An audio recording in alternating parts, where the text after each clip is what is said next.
Okay, starting the track bar for the TJ. With the 1-ton axle, there's basically nothing that lines up, fits, is a factory piece that we can work with.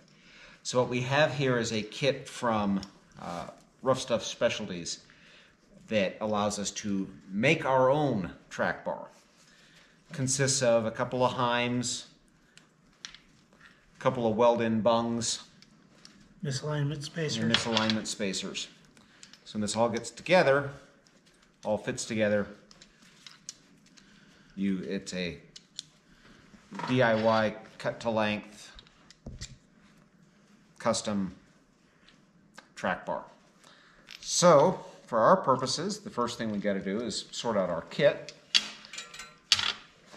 get the pieces lefts and rights and everything else, because these are left and right hand specific. Does that one fit yours?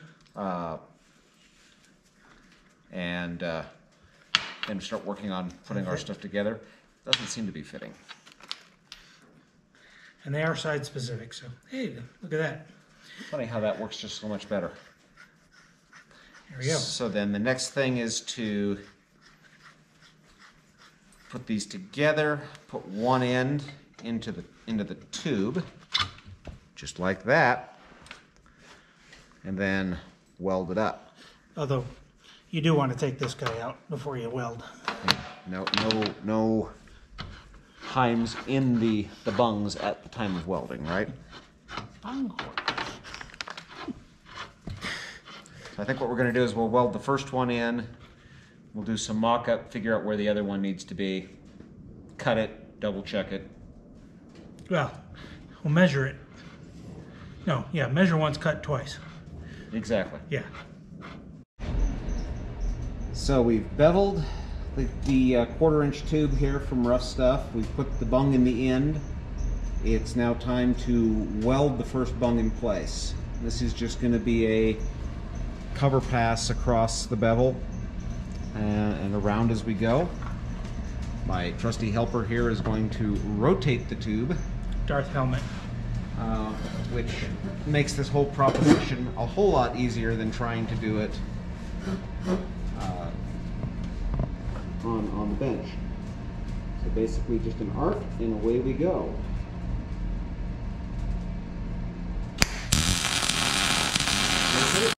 So yeah, we are just ahead of time letting all the smoke out before we actually need to use it, so that we don't let the smoke out while we're using it.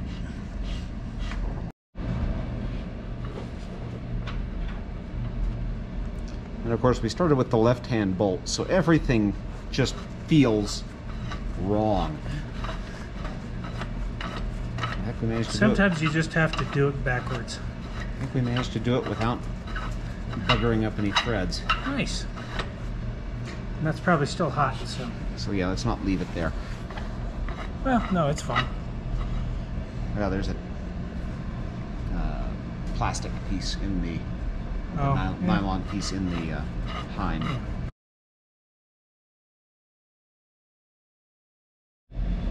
So today, the big effort is to try to put a track bar on the G. We have this bracket we got from Barnes. It's kind of a generic track bar bracket. It is set up to be outside the frame. So attached to the frame rail would sit in here, and then this sits and actually places the track bar slightly outside the frame. On the TJ, that's not going to work quite the way we had hoped it would. So we're going to modify the bracket, at the very least take the tabs off so that this can sit directly and squarely under the frame down in here. We also see that due to the shape of the frame, we're going to need to kind of shape this bracket somewhat.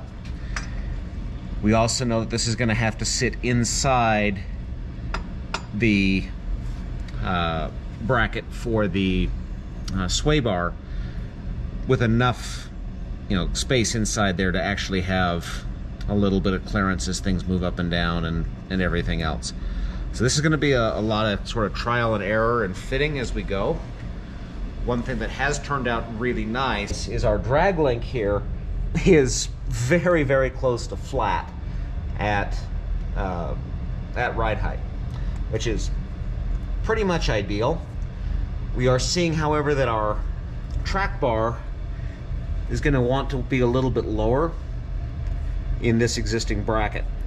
What I think we're going to need to do is go ahead and actually extend the track bar tower up so that we can actually put the track bar in line with and behind the drag link. That'll get us the best situation as far as things being in the same arc of movement and minimize bump steer for this setup, and also trying to keep the total height of the track bar bracket on the frame side under control so that we don't end up with that coming down further than we have to and running into more problems with the differential. So I think that's the plan.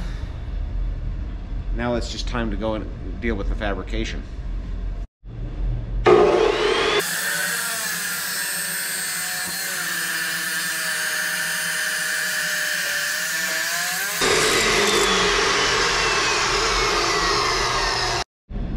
So, trimmed off the ears on the bracket. You notice if we look at it real close, we did not get it completely flat. The idea here is trying to save as much of the bracket we can, as much of the length of the bracket as we can, with the idea that we can fill some of this with weld, and that will help us maintain maintain the length, because we're trying to get this down to where the bracket will sit as near as possible flush with the drag link. And we take the springs out again. Again and again.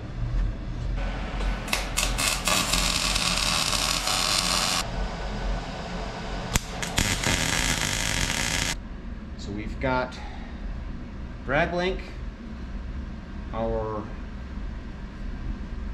track bar is sitting on top of the track bar bracket, so it is intentionally high.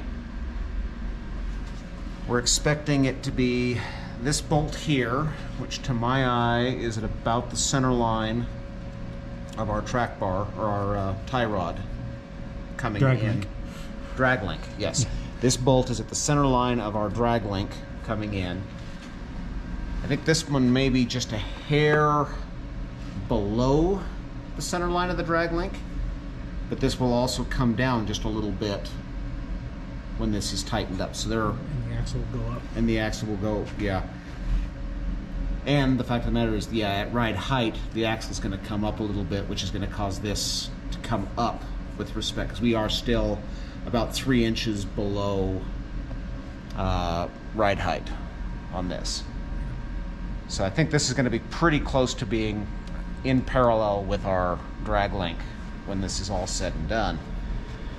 We need to cut the drag link to this length minus the joint that has to come in here, minus just a little bit to give us some adjustability, another ½ an inch or so, just so we've got a little bit of play back and forth. We've got the track bar brackets mounted to the axle and to the frame, and we came in and we did our measurement and we figured out how long the bar was going to be.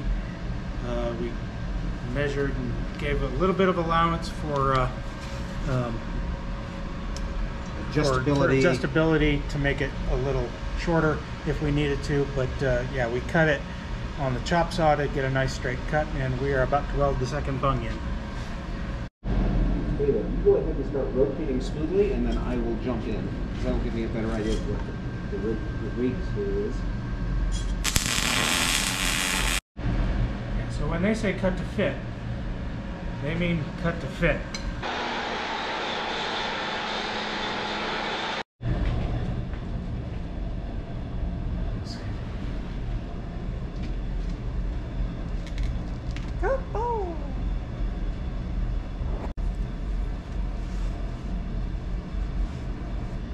Gotta put everything back together now that it's all been painted. Okay, now put the track bar in this.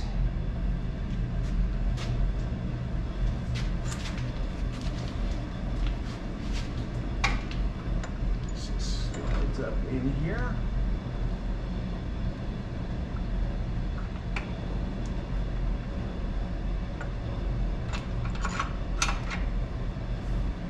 And through.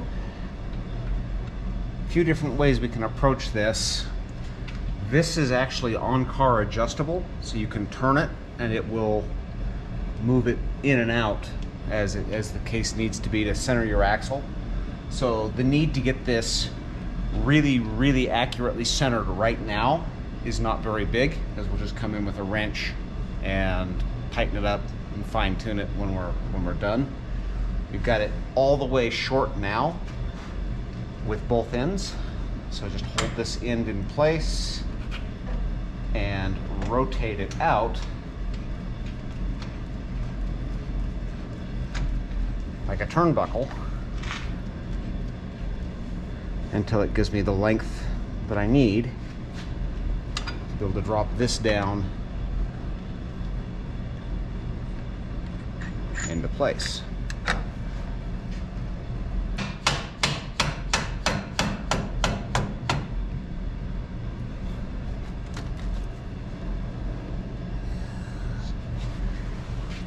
A little tighter than I would like. Nothing in alignment punch can't address.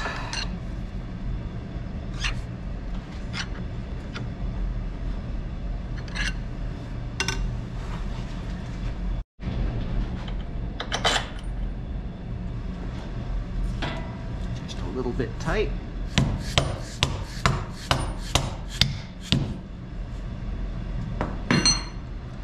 So at this height, we do see that our track bar and our drag link, or our track bar and our drag link, are not parallel. We expect that this is because we are quite a ways out from being at full bump. So what we want to do next is kind of get the vehicle down to the ground, get it centered at full bump, or get it centered a little bit, make sure everything's going to clear at full bump, and then we'll get it centered. We expect this will be a lot closer to parallel at ride height. So this is all of our track bar, drag link, no springs, so that we can bring it all the way down to full bump. This represents at full droop the relative angles of all of the control arms. So looking at this kind of relative angles,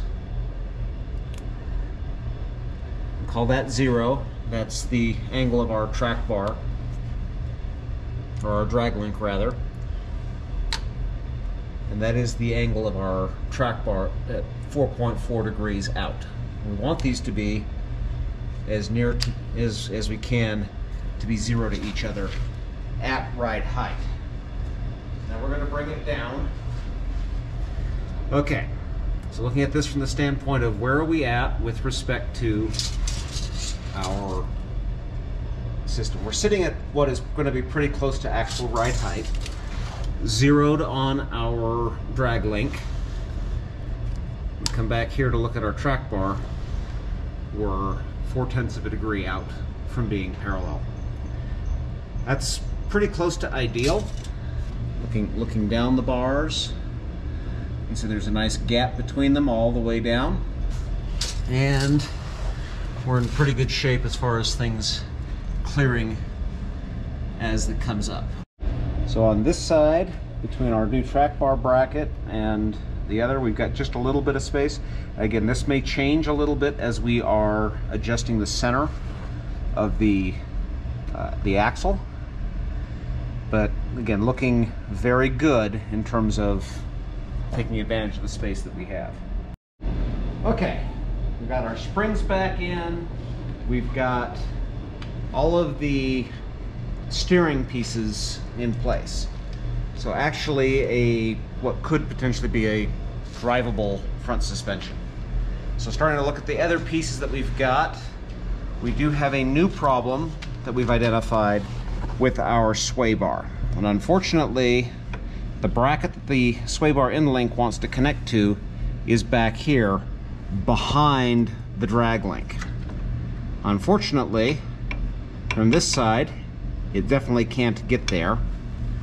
And the idea of trying to bring it around behind the drag link isn't looking too viable either. This really wants to be in exactly the spot where the drag link is.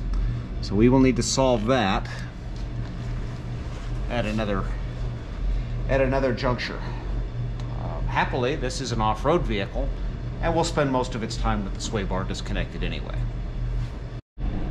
So we've got it together, we've put it back and forth, we've cycled the steering left and right. We've got the interference issue with the sway bar that we need to address. We're also observing that we can cycle the steering full left and right. We're not quite making it to the stops on the axle. We seem to hit the limit of the steering box first. We can't find anything else that is in contact. We've still got, you know, a paper's width between the tie rod and the differential cover, everything else, but we are hitting what definitely feels like the limit of travel for the steering box. So that's where we're at, all told. A pretty good place to be. A couple more things to work out on as we move forward.